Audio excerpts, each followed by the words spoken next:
Pueden tomar asiento. Y hoy sí vamos a lo más importante de la iglesia, por lo menos en nuestra iglesia lo más importante, todo es importante, pero hay cosas que son más prioritarias y una de ellas es la predicación de la palabra. Y yo quiero que hoy, para terminar un poco lo que estuvimos estudiando el mes anterior, vayamos a la carta, a la primera carta a los Corintios, capítulo 4, versículos 1 y 2. Creo que para muchos de nosotros, mientras usted busca primera de Corintios, capítulo 4, versículo 1 y 2, creo que voy a decir lo siguiente. Yo creo que para muchos de nosotros, el mes anterior, el mes de la familia, fue de mucha bendición. ¿Amén o no amén? Fue un mes en el que aprendimos mucho, cada uno, de lo que la Biblia enseña con respecto a la crianza de nuestros hijos, lo que la Biblia dice con respecto a los conflictos o cómo relacionar los conflictos matrimoniales, también lo que la Biblia nos enseña a veces en el sentido de cómo nosotros podemos ser buenos guías hacia nuestros hijos, cómo nosotros podemos liderar las familias. También nos enseñó al hermano Gracián acerca de cómo vivir o cómo ser familias que vivan para la gloria de Dios en todas las áreas de la vida. Luego de todas estas enseñanzas, queridos hermanos, a mí me gustaría decir que para que cada uno de nosotros pueda realizar de una manera que glorifique a Dios el rol de madre o el rol que como padre nosotros y esposos tenemos, no solamente debemos conocer la Escritura, sino también debemos aprender a conducir nuestras vidas en el mundo en el que nosotros vivimos. Un mundo que tiene diferentes ideas, diferentes pensamientos, diferentes distracciones. Y esto quizás resulta para muchos de nosotros difícil a veces controlarnos, sabiendo que hay tantas cosas que nos distraen, que nos atacan y que cambian nuestra manera de pensar, hablar y actuar. Sin embargo, queridos hermanos, ante tantas ideas, la palabra de Dios permanece para siempre.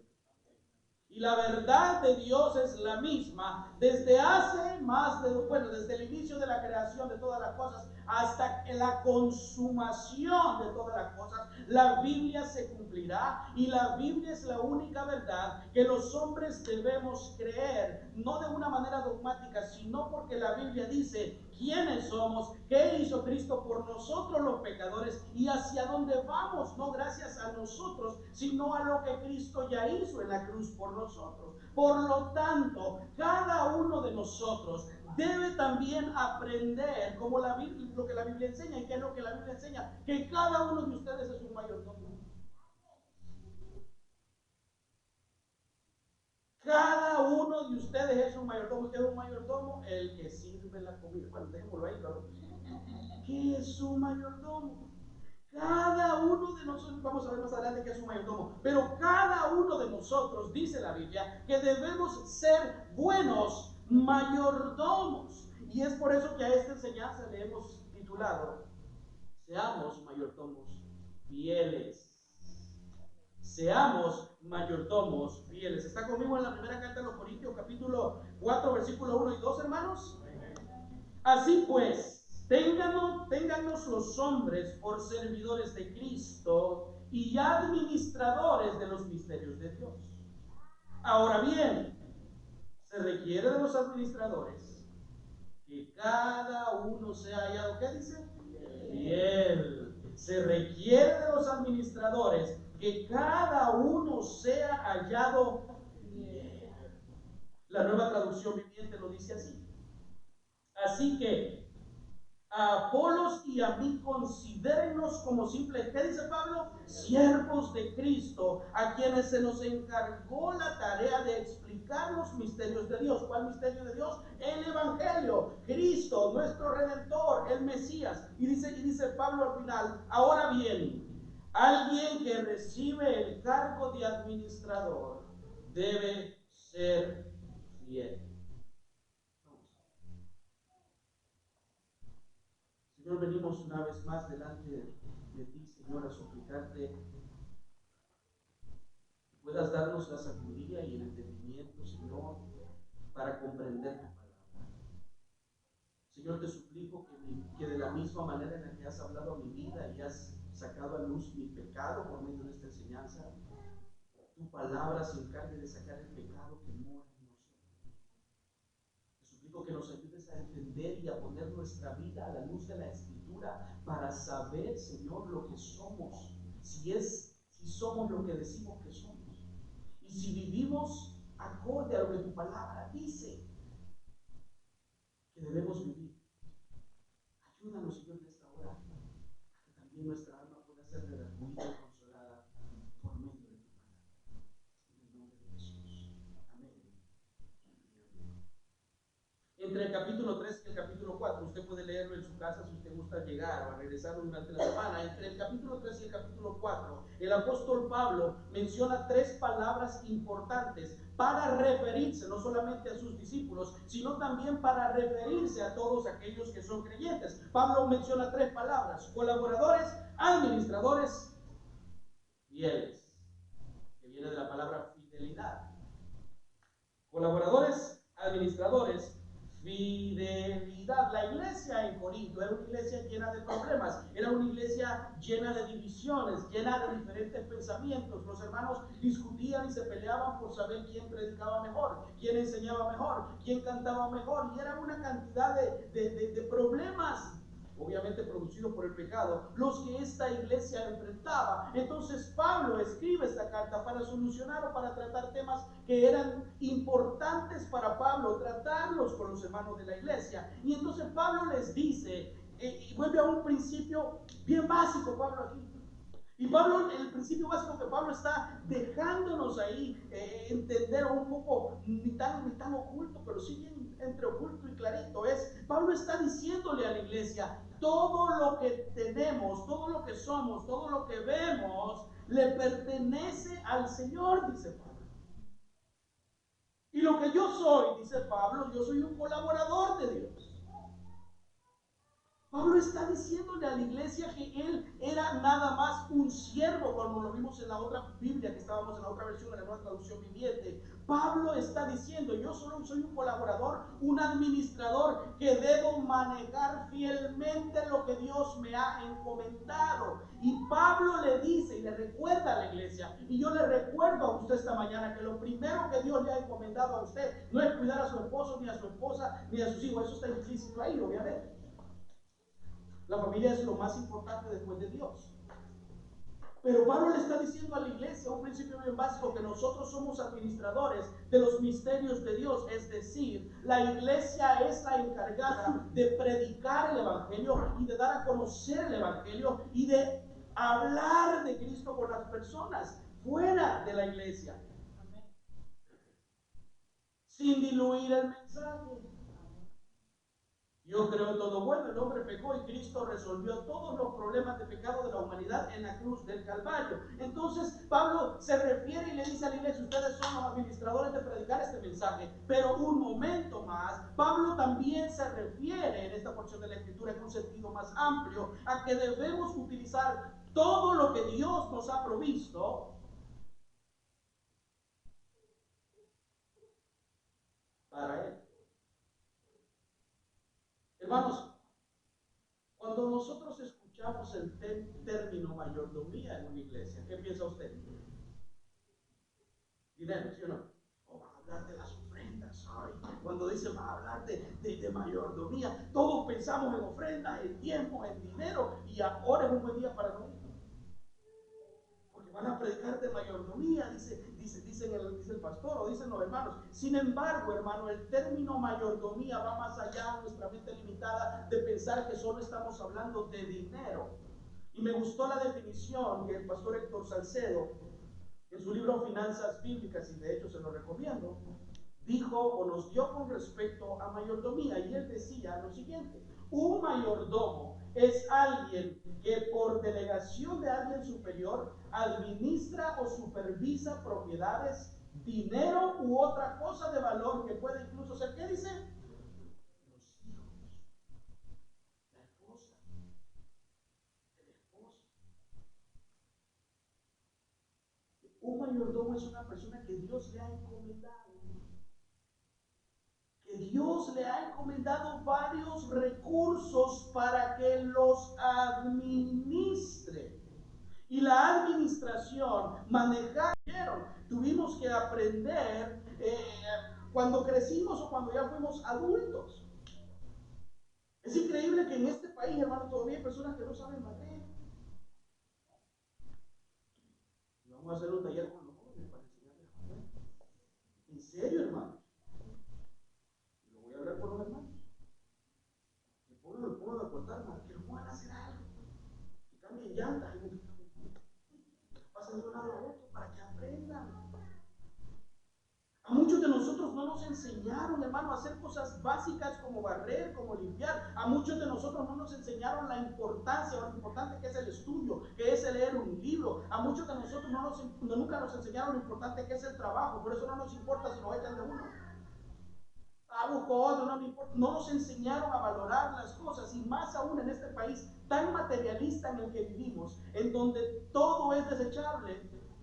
Eso ayuda a que nosotros no aprendamos a valorar las cosas que Dios nos da. Ahora bien, eso quizás sucedió con nuestros padres porque nuestros padres no conocían el Evangelio. Sin embargo, hoy nosotros conocemos el Evangelio y la Biblia nos ayuda. Si usted no sabía y su papá no le dijo, y si su maestro tampoco le dijo, la Biblia nos enseña a nosotros a entender que cada mayordomo, que cada uno de nosotros es un mayordomo y es un administrador. Primero de su vida. Segundo de su familia. Tercero de su iglesia. Cuarto de sus posesiones materiales. Llámele casa, carro, yates, lo que usted quiera. Todo lo que tenemos nos lo ha dado Dios para que lo usemos de una manera sabia y de una manera que le glorifique a Él. Y ese ejemplo lo vemos en Génesis 1:28, cuando Dios le dijo a Adán: fructificad y multiplicaos, llenen la tierra y sojuzguen la tierra, dijo Dios. Básicamente Dios le estaba diciendo al hombre: gobiernen, supervisen, administren y cuiden de la creación que yo, dijo Dios, les he dado. Hermanos, muchos de nosotros los creyentes hemos olvidado este principio bíblico y hemos aprendido a vivir y a hacer con nuestras posesiones y de nuestros bienes lo que usted considera conveniente sin tomar en cuenta a Dios. ¿Qué pasaría si usted llega mañana y le dice a su esposa: usted sabe que voy a vender la casa? Pero ¿cómo así si ni siquiera me han hecho a mí? Lo mismo hacemos cuando tomamos decisiones sin consultar a Dios. Lo mismo hacemos cuando hacemos lo que esto es mío, yo voy a hacer con ellos lo que yo quiero. ¿Por qué? Porque es mío, yo me lo gané con el sudor de mi frente, sí. Pero da la casualidad que para ganarse las cosas con el sudor de su frente usted necesita una cosa. ¿Qué necesita? ¿Cómo? Sí, pero puede estar vivo, pero algo más. Eso es un punto. ¿Pero qué más? Salud. Usted puede tener un salario de $80,000 al año, pero usted no tiene salud. ¿Y quién nos da salud?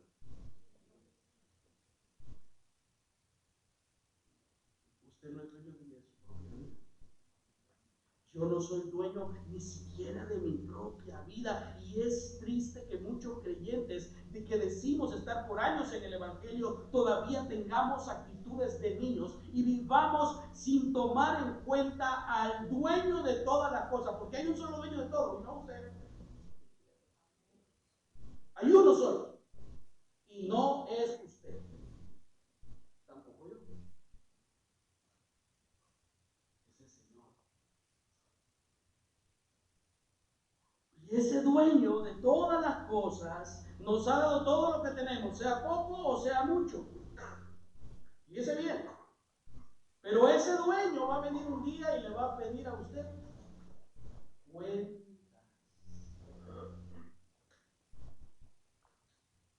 Y nos juzgará.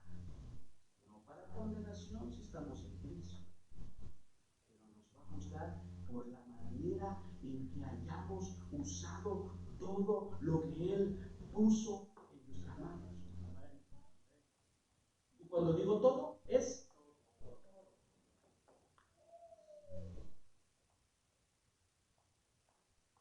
Jesús nos va a pedir cuentas por la manera en la que administramos nuestro cuerpo con la alimentación. Ay, sí, hoy, sábado y domingo, sábado y domingo comida de todo, dijeron ustedes, ¿verdad? Sábado y domingo, come. Y se lo digo que yo fui confrontado con mi pecado, primero. La manera en la que alimentamos nuestro espíritu, la manera en la que nosotros actuamos, incluida toda palabra que sale de nuestra boca. Mateo 12:36 dice: mas yo os digo que de toda palabra ociosa que hablen los hombres, de ella darán cuenta en el día del juicio. No hay nada, hermanos, no hay ni una tan sola palabra por la cual usted no vaya a dar. Y como veíamos el viernes, las palabras se edifican o destruyen. Dios nos juzgará, más bien dicho, a nosotros por cada una de las palabras que nosotros hayamos dicho. Por lo tanto, hermanos, mi intención es esta mañana, y lo que yo me he propuesto esta mañana es que aprendamos, no solamente que aprendamos, pero que también entendamos que no solamente somos mayordomos de dinero, sino que somos mayordomos, y un mayordomo es un administrador. Somos mayordomos de nuestras propias vidas y de de las cosas que nosotros decimos, y de las cosas que muchas veces pensamos, y de las cosas que muchas veces deseamos, y de las cosas que preferimos. Por lo tanto, hermano, lo primero que yo quiero decir es que usted y yo solo somos administradores. No se crea el dueño de nada. Nosotros no somos dueños. Y en la porción de la Nueva Traducción Viviente, si me pueden poner el versículo de la Nueva Traducción Viviente, Pablo dice en esa versión, Pablo dice, antes de eso, atrás, Pablo dice que solamente somos siervos. Siervos. La idea que Pablo tiene en mente cuando está escribiendo esta palabra siervos en esta porción de la Escritura es esa, para que usted tenga una idea, esas embarcaciones en la antigüedad que tenían a todos los remeros en la parte de abajo y que solo se veían los remos así, y iban manejando, iban recibiendo órdenes y obedeciendo órdenes. Pablo está hablando de que un siervo es un esclavo, un servidor que vive bajo la autoridad de un amo. El amo no es el pastor. El pastor te prohíbe que vayas. El pastor te prohíbe. No, le he dicho que si usted quiere verla, váyase a la sala de su casa y ponga su luz, que le ponga, que le baje la luz, que le suba la luz para que usted sienta que está la discoteca. Yo se lo he dicho varias veces, hermano. Ese no es el punto. El punto es que un servidor no vive sujeto a la autoridad del pastor como dueño.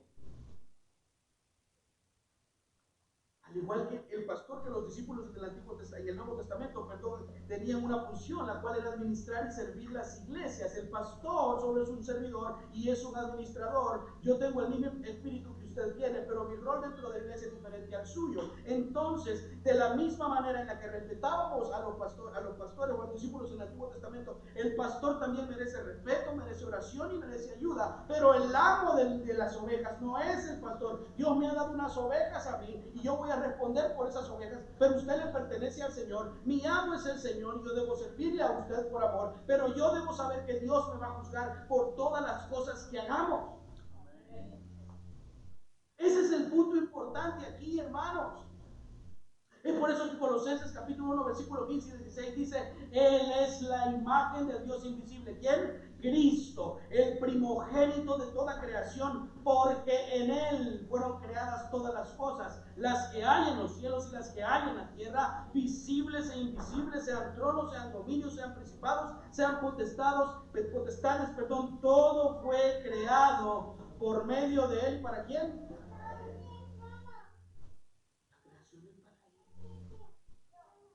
Si Dios lo Dios ha creado a usted mismo.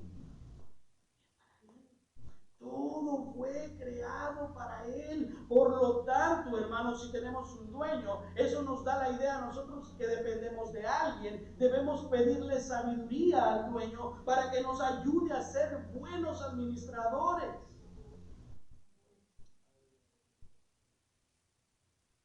El teólogo Millard Edson decía: por una parte somos capaces de grandes logros. El hombre es capaz de realizar cosas muy productivas, muy buenas, que ha cambiado por completo a la humanidad. Incluido, decía este teólogo, viajes espaciales, hay avance en las comunicaciones, hay procesamiento de datos, y en la medicina, bueno, ya no tenían vacuna contra el COVID, ya tienen, no sé si funciona, pero ya tienen. Pero parece que somos incapaces de controlarlo. Podemos lograr grandes cosas, pero una situación sencilla, una tentación, cambia por completo nuestros pensamientos, nuestras actitudes, nuestro vocabulario. ¿Cómo es que eso me quiere quedar? ¿Una tentación? ¿Se quedó a dónde?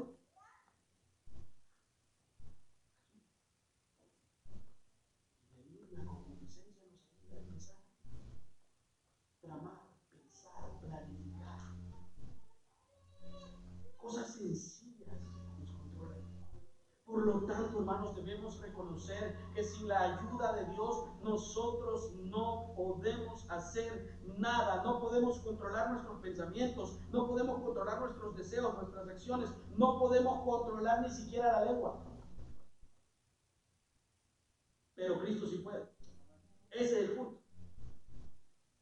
Yo no puedo, a mí me cuesta esto, me cuesta lo otro, a mí me cuesta luchar con la tentación de comer, a mí me cuesta esta otra tentación, pero hermano, usted no puede, pero Cristo sí puede, y Cristo es el dueño de todas las cosas, incluida mi persona. Por lo tanto, Él me creó, Él me conoce, Él es el único que tiene la potestad para transformar mi vida. No de afuera para adentro, sino de adentro.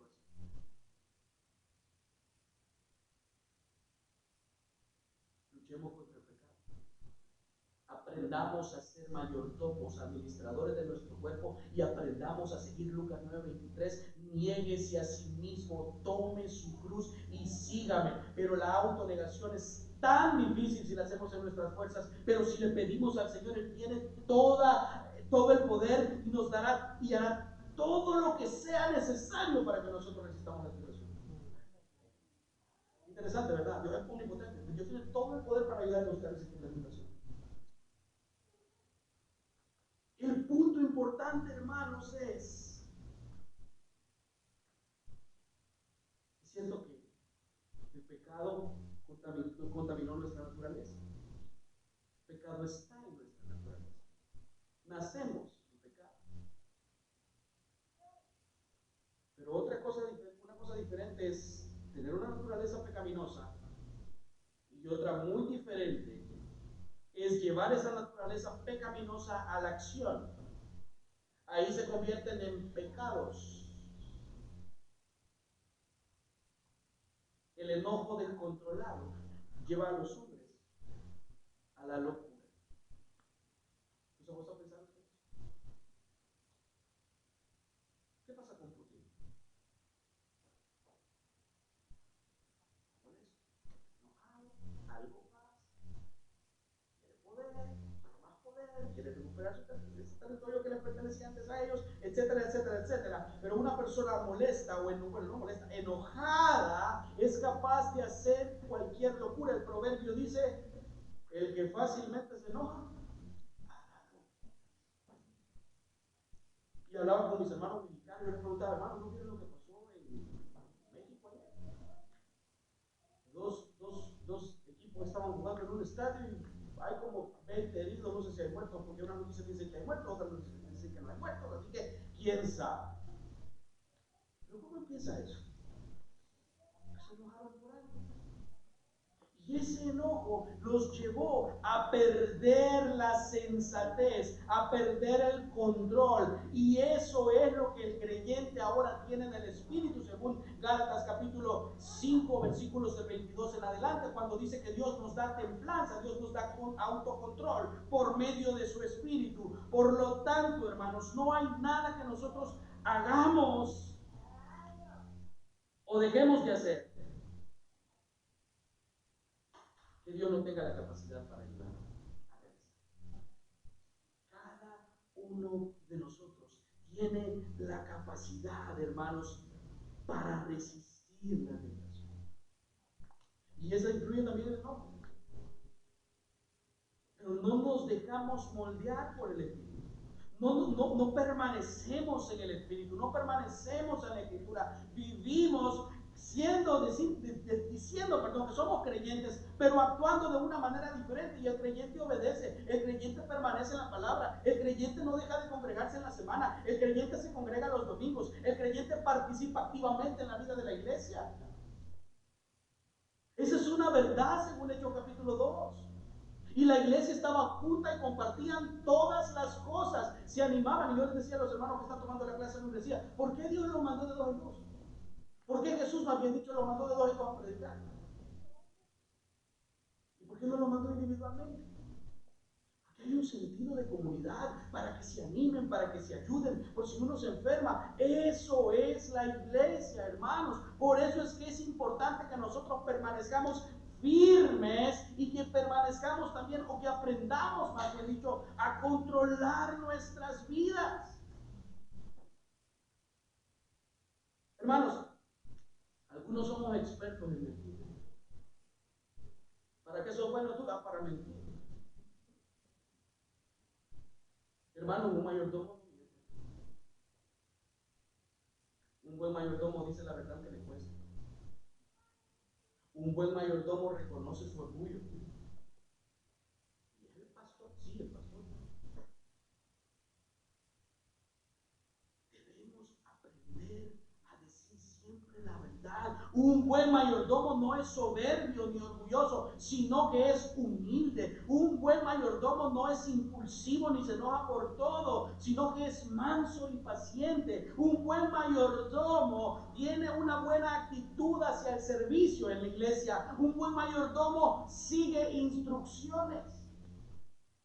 Y eso es algo tan sencillo, pero tan difícil de hacer. Hermanos, un buen mayordomo no hace comentarios negativos de los demás.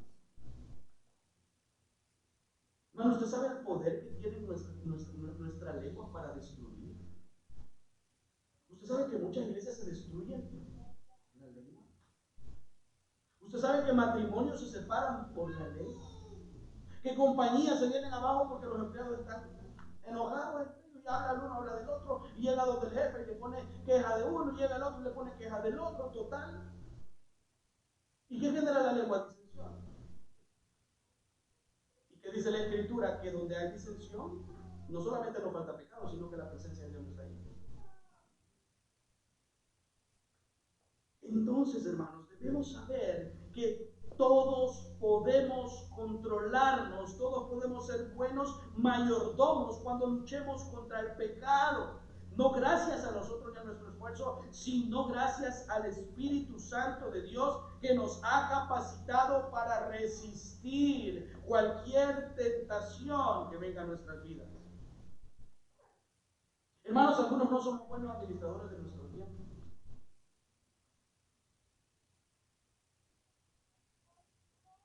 El tiempo vuela en este país. Yo no sé si usted siente eso. Yo no sé dónde quedó el miércoles y el jueves. Solo me acuerdo de lunes y de domingo. Bueno, ya de la semana, pero sábado. Hermanos, vivimos en un país en que todos estamos ocupados, cada quien en su mundo, cada quien en su trabajo, luchando con diferentes cosas todos. La otra semana en cambio de hora, algunos están contentos, algunos no, total. Pero el punto es que siempre vamos a estar ocupados en algo y nunca hay tiempo para nada. Sin embargo, usted hace tiempo, así como yo, para las cosas que yo considero importantes. Bueno, eso es importante, sí, pero voy a poner desde ya. ¿Y cuándo es la actividad? En el 2 de febrero del año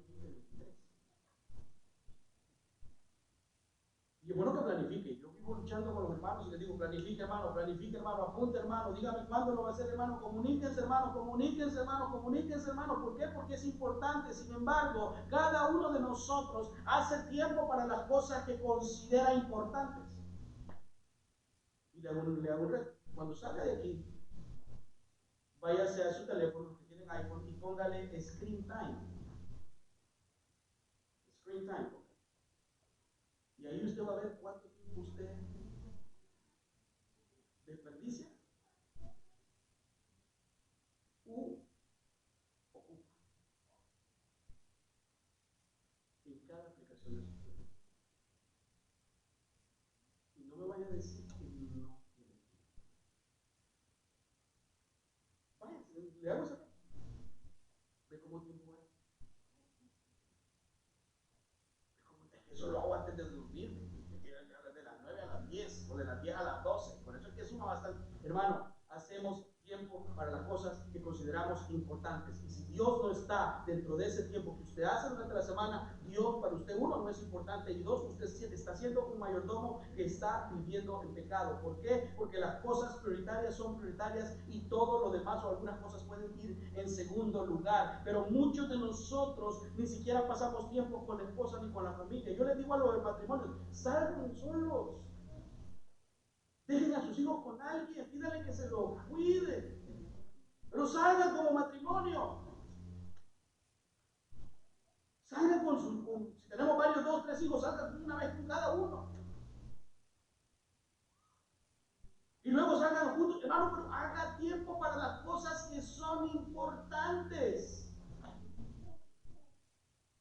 Si no, después el conejo malo se lo va a terminar de criar más tarde. Yo no entiendo cómo en países como el mío, que es tan pobre, no hay dinero. En mi país nunca hay dinero. Pero el concierto de este muchacho ya en noviembre ya no hay entrada. Ya no hay el conejo malo en Bad Bunny, pues, ¿verdad? Pero entonces, ¿cómo es que no hay dinero? ¿No será que estamos administrando el dinero de una manera que no es correcta?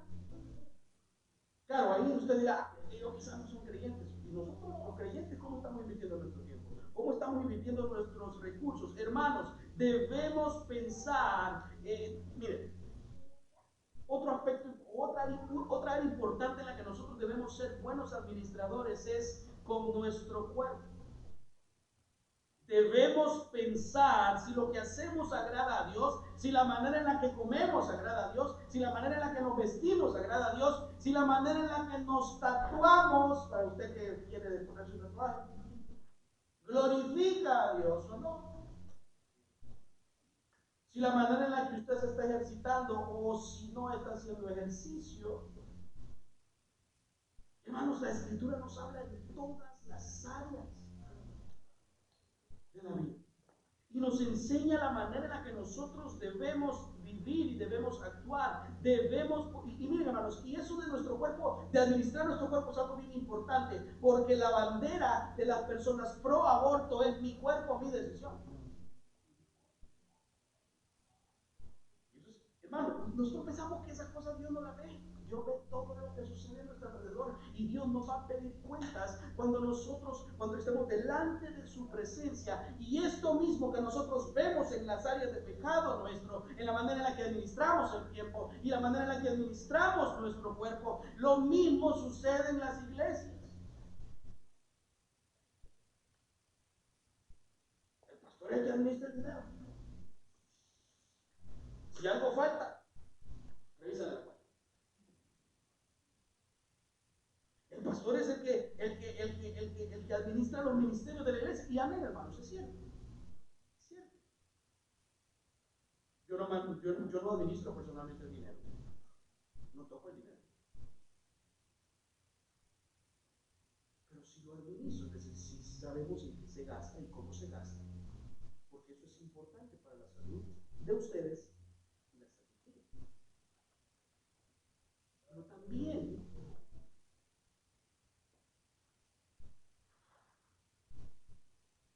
debemos recordar que no todas las iglesias son iguales. Esta no es la mejor. Hay mejores. usted tiene a alguien que quiere glorificar a Dios toda la vida. Y si fallamos en el intento, gloria a Dios. Pero estamos tratando de apegarnos a la Escritura, de gobernar la iglesia en base a lo que la Escritura enseña. ¿Y por qué digo esto? Porque no debemos olvidar, hermanos, que no solamente el pastor es un administrador, sino también cada uno de ustedes que sirve en los diferentes ministerios, ustedes son administradores de eso que se les ha encomendado en la iglesia, no solamente por el pastor, sino porque Dios se los ha encomendado, porque Dios da los dones y Él distribuye los dones como Él quiere. Es por eso que la oreja no hace lo mismo que hace la mano, porque todos tenemos funciones diferentes, pero hay un solo dueño y un solo dueño de todas las cosas, y esa persona es el Señor. Los que sirven con los niños, por lo tanto, son los encargados de enseñar y cuidar y velar por sus almas, pero también de cuidar los recursos de la iglesia. Los hermanos de la alabanza no solo deben cuidar su voz, y hermanos, la última canción que cantamos la cantamos también ellos. No sé si escucharon, pero gloria a Dios. Pero el punto es el siguiente. Lo que quiero decir es esto: los hermanos que cantan en la alabanza no solamente cuidan sus gargantas, sino que deben cuidar los instrumentos y todo lo que ellos necesitan para servir. Los hermanos que están en el sonido también son los encargados de cuidar las cosas que Dios usa para que la edificación de su iglesia pueda continuar realizándose. El ministerio de compañerismo, aunque usted no crea, también es el encargado de cuidar todo lo que allí usan, incluida la comida, sin importar si esto es nada o no. La comida se debe repartir equitativamente a todos. Todos somos administradores. Los que están en la puerta, ellos tienen que estar pendientes de ciertas cosas durante el servicio y se levantan y están a la entrada recibiendo a los hermanos con mucho amor y con mucho deseo de verlos y con mucha hospitalidad y amabilidad, y así podríamos seguir. Pero hermano, el dueño viene. Y el dueño viene pronto. O nos adelantamos algunos años. ¿Quién se quisiera adelantar? Alá y se hacía.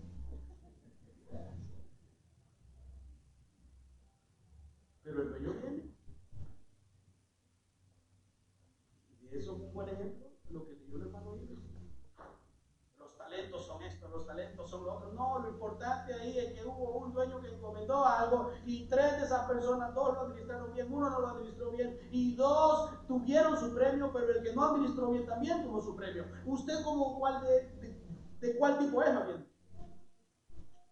¿Del que administró bien o del que no administró bien? Si hemos cometido el error y no hemos sido buenos administradores hasta el día de hoy, hermano, de aquí en adelante, Dios nos da la oportunidad de aprender a administrar bien nuestra vida, bien nuestros recursos, bien la vida o la lucha que tenemos diariamente con el pecado, porque todos tenemos la potestad de luchar con el pecado. Todos. Y el ejemplo lo tenemos en Cristo. Pero era Dios, sí, pero era 100% hombre y 100% Dios. Y Él resistió la tentación. Nosotros también tenemos la capacidad para hacerlo. Hermanos, debemos confiar también. Debemos saber, más bien dicho, que un mayordomo no depende de sí mismo. Un mayordomo no depende de sí mismo, sino que un buen administrador sabe que el dueño de todas las cosas siempre le provee. Vayámonos a Mateo 6, versículos del 26 en adelante. Mateo 6, del 26 al 32. Amén. Dice Mateo 6, versículos del 26, al 32. Mirad las aves del cielo, que no siembran, ni ciegan, ni recogen en graneros, y vuestro Padre Celestial las alimenta. ¿No valéis vosotros mucho más que ellas? ¿Y quién de vosotros podrá, por mucho que se afane, añadir a vuestra estatura un codo? A su estatura un codo, perdón. Y por el vestido, ¿por qué os afanáis? Considerad los lirios del campo, como crecen, como crecen, no trabajan ni hilan. Pero os digo que ni aun Salomón con toda su gloria se vistió como uno de ellos. Y si la hierba del campo que hoy es y mañana se echa en el horno. Dios la viste así. ¿No hará mucho más a vosotros, hombres de poca fe? No os afanéis pues diciendo, ¿qué comeremos o qué beberemos o qué vestiremos? Porque los gentiles buscan todas las cosas, pero vuestro Padre Celestial sabe que tenéis necesidad de todas estas cosas. Un buen administrador depende del dueño de la mies, depende del dueño del mundo, depende del que lo creó. Por Dios, el creador de todas las cosas que vive dentro de nosotros, Él es la garantía que Él nos dejó para que confiemos en Él.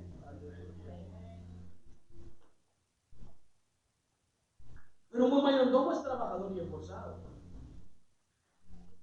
Nadie que anda buscando trabajo está viendo despierta médica todas las mañanas. Supongo que el que anda buscando trabajo sale a buscar trabajo. Ahí no le va a llegar. Yo creo que, hermanos, un buen mayordomo es aquel que hace su parte, pero no confía en lo que él hace o en lo que él hace, sino confía en la provisión que Dios nos dará o que Dios les dará.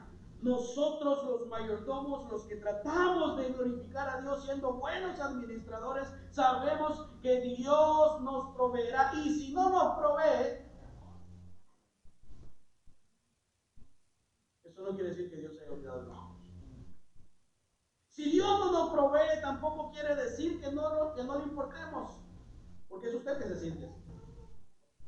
Porque Dios no le contestó lo que usted quiere, o porque Dios no le ha provisto de la manera en la que usted quiere, pero no es que Dios no esté, que Dios sea sordo, como los profetas de Baal, cuando Isaías estaba ahí con ellos, y estaban haciendo ese reto, digamos. Hermanos, Dios es un Dios que nos va a contestar, no solamente a su tiempo, sino de acuerdo a su voluntad y no a la nuestra, porque Él nos contesta en base a aquel velo que viene, el velo que va a pasar. Usted no. Él nos contesta porque Él sabe lo que es mejor para nosotros. Hermanos, hay una historia muy bonita de este hombre que muchos teólogos y muchos reformadores y muchos pastores a lo largo de la historia admiran, y es George Mueller. Este hombre era conocido o se caracterizó por vivir una vida de ferviente oración. Era un hombre, era un pastor inglés, igual de decir alemán, pero no es inglés. Es un pastor inglés que se caracterizó por ser un hombre de mucha oración. ¿Y qué es la oración? Comunión con Dios. ¿Qué más es la oración? Hablar con Dios. ¿Qué más es la oración? Pero se le olvida lo importante. La oración es dependencia. Mira, Señor, no sé qué hacer. Dios, no puedo hacer nada. Necesito que tú me ayudes. Y cuenta la historia de que este George Mueller, en uno de los orfanatos que él había fundado, en el cual vivían aproximadamente unos 300 niños, dice la historia que él envió que la comida se acabó. No tenían que comer. Entonces él, en un acto de fe y un acto de confianza, les dijo a los niños: ¿saben qué? Váyanse para el comedor. Los niños no sabían que no había comida. Váyanse para el comedor y ya les vamos a servir. Y entonces los niños se fueron para el comedor y él se quedó atrás orando y confiando en Dios.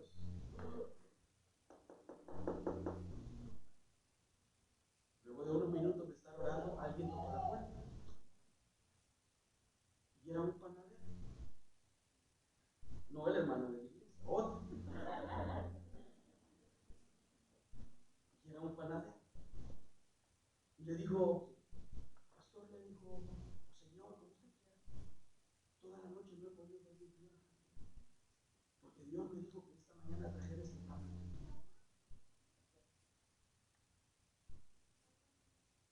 Y recibió el pan, llevó el pan para adentro y volvieron a tocar la puerta como 5 o 10 minutos después. Y este era un conductor de un camión de leche que se había quedado justo enfrente o cerca del orfanato. Me acabo de quedar, si no te doy esta leche se me va a arruinar.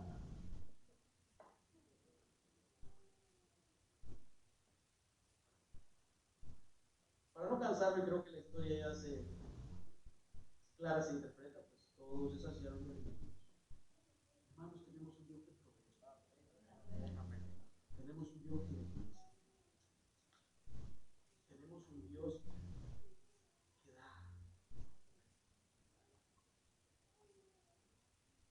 Un Dios que provee en momentos de necesidad, que da consuelo en momentos de paz, de guerra, en momentos de tribulación Él nos consuela, que da una paz que no entendemos cuando estamos sufriendo, cuando estamos enfermos, cuando estamos orando por alguien.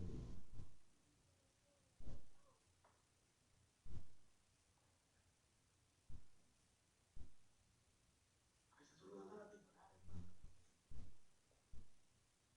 Pero Dios es un Dios que contesta en base a su conocimiento y en base a su voluntad. Seamos, por lo tanto, y esta es otra característica de un buen administrador. Ya dijimos que somos mayordomos, que no somos dueños, y que un buen administrador, un buen mayordomo confía en el Señor. Un buen mayordomo está contento con lo que tiene.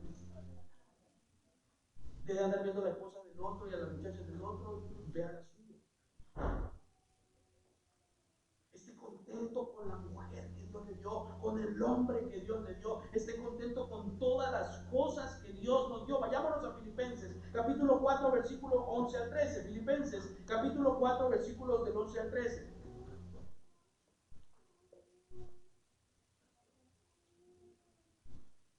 Esta porción es muy conocida por muchos, y de hecho es uno de mis pasajes favoritos, el capítulo 4. Pero en el capítulo 4, el versículo 11, del versículo 11 al 13, Pablo dice lo siguiente, y creo que es una frase que ya la tenemos muchos en la mente. Y dice, en el versículo 11, dice Pablo, en el versículo 11, no lo digo porque tenga escasez, pues he aprendido a contentarme. ¿En qué situación? ¿En abundancia? En cualquiera que sea mi situación, sé vivir humildemente y sé tener abundancia. En todo y por todo estoy enseñado, así para estar saciado como para tener hambre, así para tener abundancia como para padecer necesidad, porque todo lo puedo en Cristo que lo fortalece. Un mayordomo está conforme con lo que Dios le da. Dios nos provee lo que necesitamos, y a veces hasta de más. Y este es un punto importante, porque muchos de nosotros tenemos y estamos y todavía no estamos conformes. Y esa inconformidad proviene del pecado. Porque para usted nunca es suficiente. Y tiene más. Y ese es uno de los problemas de la avaricia. Avaricia no es solo no querer todo para usted, sino también es no soltar. Y si usted no aprende a soltar, usted está en pecado. Y si usted solo quiere para usted, usted está en pecado. Porque un buen mayordomo está contento con lo que Dios le da. Y es por eso que Pablo decía, he aprendido a vivir en cualquier situación. ¿Podemos decir lo mismo nosotros? ¿Podemos vivir contentos con lo que Dios nos da, sea mucho, sea poco? ¿Podemos estar satisfechos? El contentamiento es estar satisfechos, estar conforme con lo que Dios nos da. Tristemente, muchos somos como los israelitas en Hechos 16. Dios les proveyó maná, pero ellos querían otra cosa.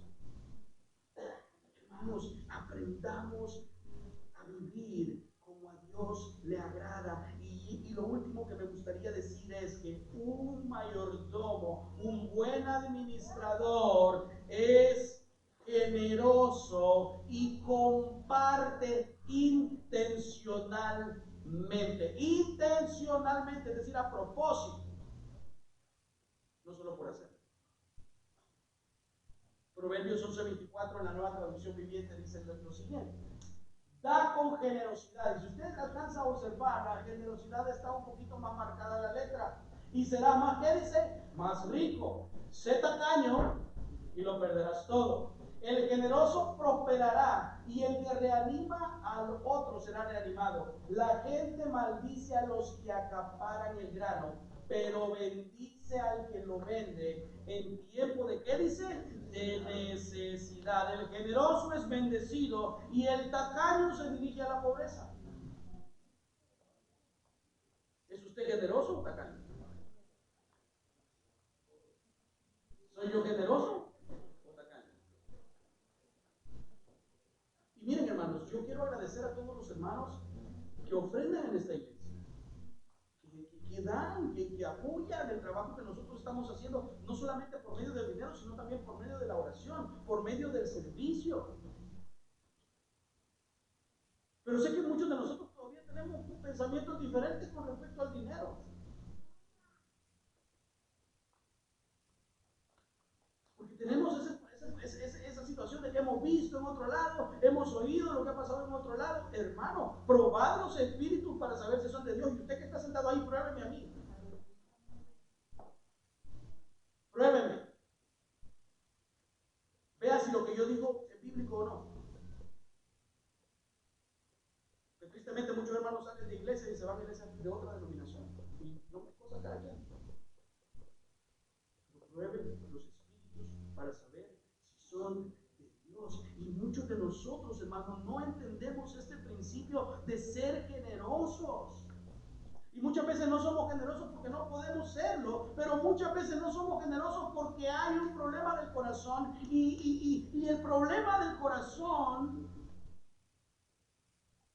engañoso en el corazón más que todas las cosas.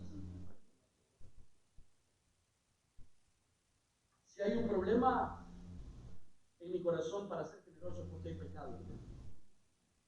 Y no lo digo yo, lo dice la Biblia. Y justamente estamos hablando de ese punto con hermano Jorge en la cara de San Membresía. Justamente de ese punto estamos hablando con hermano Luis también.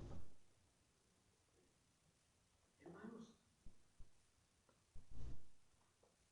Dios nos va a juzgar por la manera en la que nosotros distribuyamos nuestro dinero. Se lo repito. Dios nos va a juzgar por la manera en la que nosotros administramos nuestras finanzas. Dios sabe la manera en la que gastamos. Dios sabe si allá nos duele. Allá no nos duele y aquí sí. Dios sabe si yo no tengo para ayudar a mi hermano o para ayudar a alguien en la calle, a un vecino, a un familiar, a quien sea, pero yo estoy desperdiciando el dinero y utilizando el dinero de una manera que no glorifica a Dios. Dios sabe cuál es lo bueno de todo esto, que a Dios no le podemos mentir. La Biblia es bien clara, en toda la escritura, de Génesis a Apocalipsis, la Biblia es bien clara, dice que la iglesia sostiene a la iglesia. ¿Quiénes oran por las misiones? Nosotros. Porque vamos a ir o estamos promoviendo este viaje a Francia y ahorita hay 9 personas inscritas. Hermano, si alguien más de los americanos y de nosotros, si alguien más quiere ir, hermanos, hable con el hermano Irving o mi persona. Pero ¿por qué hacemos todo esto? Porque la Biblia nos enseña que tenemos que plantar iglesias y que llevar el evangelio a más personas en el mundo. Para eso necesitamos orar, ir.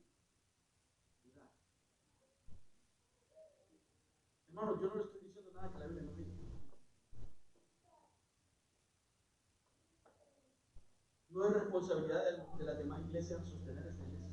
No es responsabilidad de esta iglesia, como lo hablábamos hace 2 viernes, ¿verdad? Hermano, pero no es responsabilidad de las demás iglesias financiar o apoyar esta iglesia. Dios bendice esta iglesia por medio de otras iglesias, sí, pero la responsabilidad es de nosotros.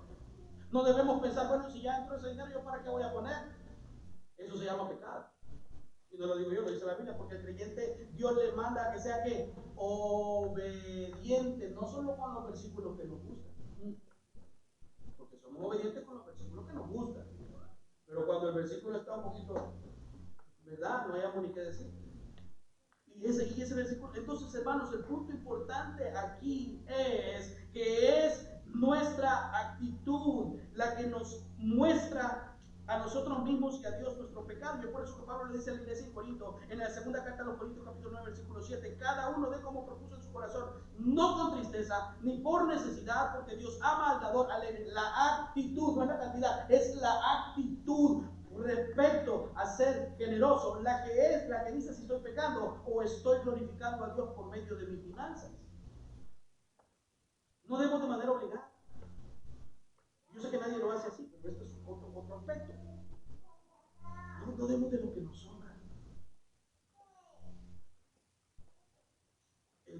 pero todo comparte con intencionalidad, y eso es preparar, disponer nuestro corazón para hacer algo, en este caso, para dar para el evangelio, para sostener la iglesia. Hermanos, eso quiere decir que cuando compartimos con intencionalidad, nosotros apartamos de nuestros ingresos para la iglesia y para ayudar a las personas.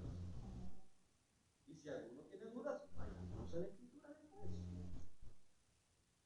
Yo se los he dicho a varios hermanos, yo se los dije a los hermanos también. Si ustedes tienen preguntas, háganmelas. Pero háganmelas, quizás a mí sí yo se las voy a poder contestar, porque le va a preguntar a otro hermano y el otro hermano no le va a poder contestar. Pero si usted tiene algunas preguntas, hagan. No se quede sin preguntar. Todo tiene una razón de ser. Y todo tiene una respuesta. Por lo tanto, hermano, hasta aquí hemos dicho que debemos ser buenos administradores, que debemos administrar bien nuestras vidas, nuestras familias, y que debemos hacer buen uso de nuestros recursos materiales. Debemos tener una actitud de gozo cuando damos. Debemos dar recordando el sacrificio que Cristo hizo por nosotros cuando nosotros estábamos muertos en delitos, y pecados. No debemos olvidar tampoco que de la misma manera en la que nosotros pedimos cuentas a nuestros compañeros de trabajo, a nuestros subalternos o a nuestros empleados, Dios nos va a pedir cuentas a nosotros. La mayordomía, hermanos, no significa dar a Dios solo una parte de lo que es nuestro, parte de nuestro tiempo o parte de nuestro dinero. Hermanos, la mayordomía implica vivir vidas que glorifiquen a Dios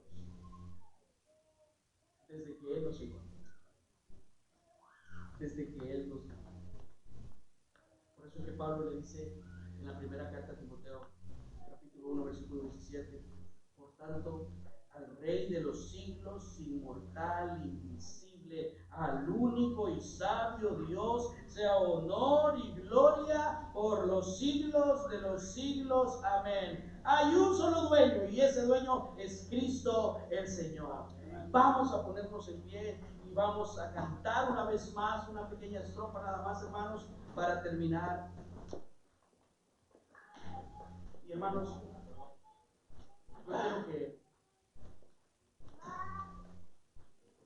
yo quiero que pongamos nuestras vidas, nuestra generosidad, nuestra vida de pecado, la manera en la que estamos administrando a nuestras familias,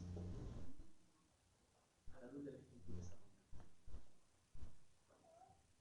Sé que todos necesitamos ser guiados, sé que todos necesitamos ser instruidos.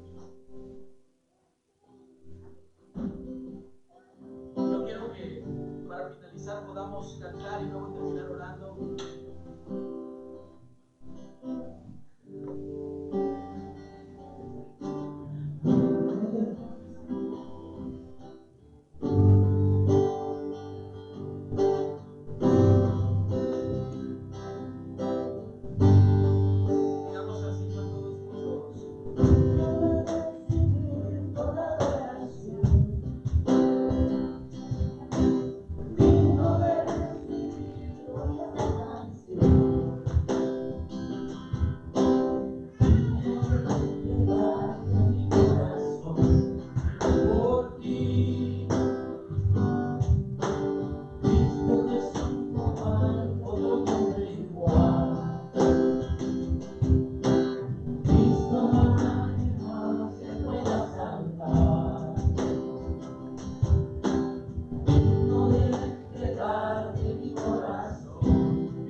Ayúdanos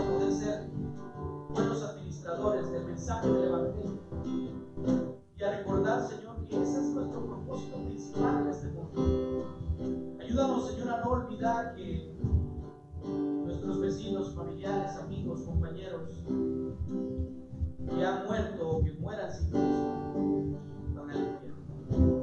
Señor, te pido que puedas tú transformar las vidas de cada uno de nosotros y que puedas llamarnos a salvación y que puedas, Señor, traernos a tu redil. Ayúdanos, Señor, a cambiar esas actitudes en nuestra vida y esa manera de administrar y de comportarnos que no te glorifica. Señor, te suplico que bendigas a cada familia aquí representada. Te suplico por sus necesidades, te suplico, Señor, por sus deseos, te suplico por esas decisiones que hay que tomar, te suplico, Señor, que puedas ser tú, dando la paz, el gozo, la tranquilidad y el consuelo que solamente tu Espíritu da. Gracias te doy, Señor, porque nos has permitido glorificar tu nombre, exaltar tu nombre esta mañana. Pero ayúdanos a vivir vidas en constante crecimiento y en constante adoración y devoción a nuestro Creador. Gracias te damos por esta mañana, en el nombre de Jesús. Amén y amén. Hermano, aprovechemos para compartir un momento. Allá hay café, allá hay pan.